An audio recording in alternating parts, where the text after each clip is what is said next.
ગુજરાતવાસીઓ માટે સ્કાયમેટે ચિંતાજનક આગાહી કરી છે અને હજુ વરસાદ માટે ગુજરાતવાસીઓને રાહ જોવી પડશે. ચોમાસું દક્ષિણ ગુજરાત પાસે અટકી ગયું છે અને ઉત્તર મધ્ય ગુજરાત, સૌરાષ્ટ્ર, કચ્છના વિસ્તારોમાં વરસાદ માટે રાહ જોવી પડશે. વરસાદ માટે અનુકૂળ હવામાન ન રહેતા વરસાદમાં વિલંબ થશે. માત્ર દક્ષિણ ગુજરાતના વિસ્તારોમાં વરસાદની આગાહી કરવામાં આવી છે. સ્કાયમેટની આ આગાહી જે ચિંતા જગાવનારી છે.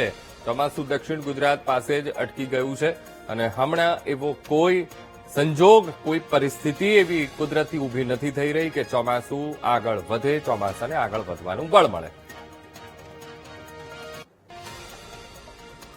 पंजाब, हरियाणा, दिल्ली, राजस्थान और गुजरात के ज्यादातर इलाके लगभग सूखे रहेंगे, लेकिन फिर भी ऐसा नहीं है कि पूरी तरह सूखे रहेंगे.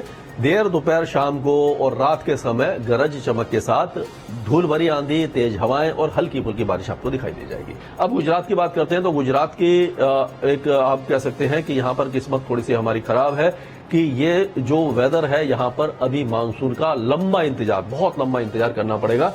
अभी भी बारिश की गतिविधियां दक्षिणी गुजरात में ही दिखाई देगी. बनसकांता, सबरकांता, महेसाना, पाटन, गांधीनगर, अलवड़ी, महिसागर, दाहोद, पंचमहल, खेड़ा, अहमदाबाद, आनंद, बोटाड, सुरेंद्रनगर, जुमोरबी, जामनगर, राजकोट, ये सारे इलाके सूखे रहने वाले हैं और यहां पर मानसून का इंतजार लंबा होता जा रहा है. ये थोड़ा सा चिंता का विषय है.